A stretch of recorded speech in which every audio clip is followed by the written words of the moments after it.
Hello tout le monde, nous nous retrouvons pour une présentation de deck Yu-Gi-Oh! Le deck Chaos Dragon.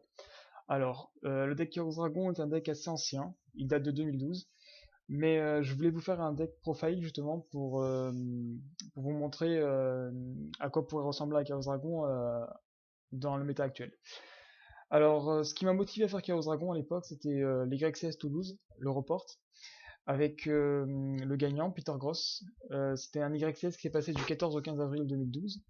Et j'avais beaucoup aimé sa compo. Et du coup, j'ai voulu faire le deck. Même si je l'ai un peu modifié. En effet, j'avais mis Fusion du Futur à l'époque. Il n'avait pas mis dans sa compo. Et pourtant, c'est assez fort avec le dragon à 5 têtes.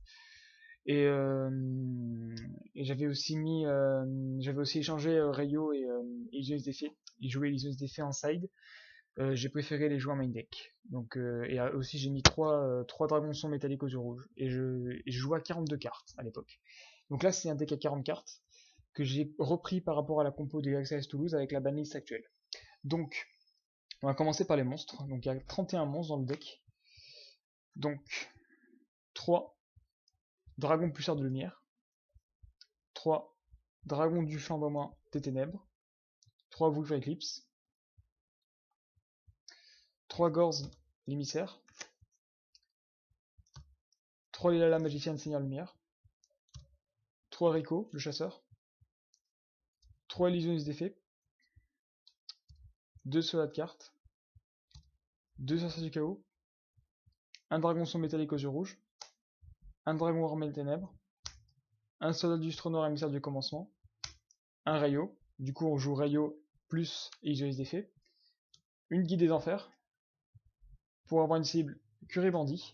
Donc Curé Bandit c'est sympa, donc vu que Sangan est banni, j'ai essayé de la remplacer justement par Curé Bandit, parce que c'est une carte qui peut être très sympa dans Chaos Dragon, donc je vous l'avais fait.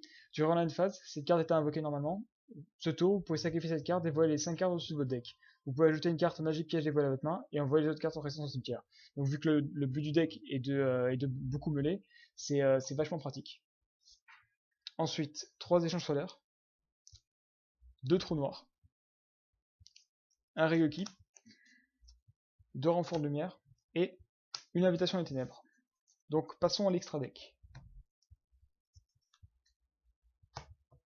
Un dragon de ferraille, un dragon rose noir, un gardien Goyo, c'est très fort, ça remplace Brionac à l'époque, même si Brionac c'était quand même sympa, mais gardien Goyo c'est bien qu'il soit revenu. Un Kalidor, alors dragon impulso phonolico, donc je joue ça à la place de Griffe Arsenal, parce que c'est un dragon, et qu'il est en plus, c'est aussi un satoniseur, donc on peut faire aussi les synchros avec. Et c'est sympa, enfin après son effet n'est pas vraiment très intéressant, donc je vous laisserai le voir sur internet. Numéro 61, Volcazor. Et pour le recouvrir quand il a action d'effet, Dragon Voyage sur le tonnerre. Donc ce qui est bien, c'est que dès qu'il a action d'effet, Volcazor, il ne peut plus attaquer directement. Donc on met de par-dessus Dragon Gaia. Il a 2006 et en plus il perd sa défense. Donc très pratique. Ganté lanceur, il pète 2 monstres. Utopie, Maestro Quai, numéro 30, Acid Golem, numéro 17, Lévière, numéro 20 et Zeimenes. Donc voilà, donc j'espère que la vidéo vous a plu. Si vous avez des suggestions ou d'autres decks que vous voulez que je présente, n'hésitez pas à me le laisser en commentaire. Et je vous invite donc à vous abonner à ma chaîne et à partager la vidéo si ça vous a plu. Allez, à plus!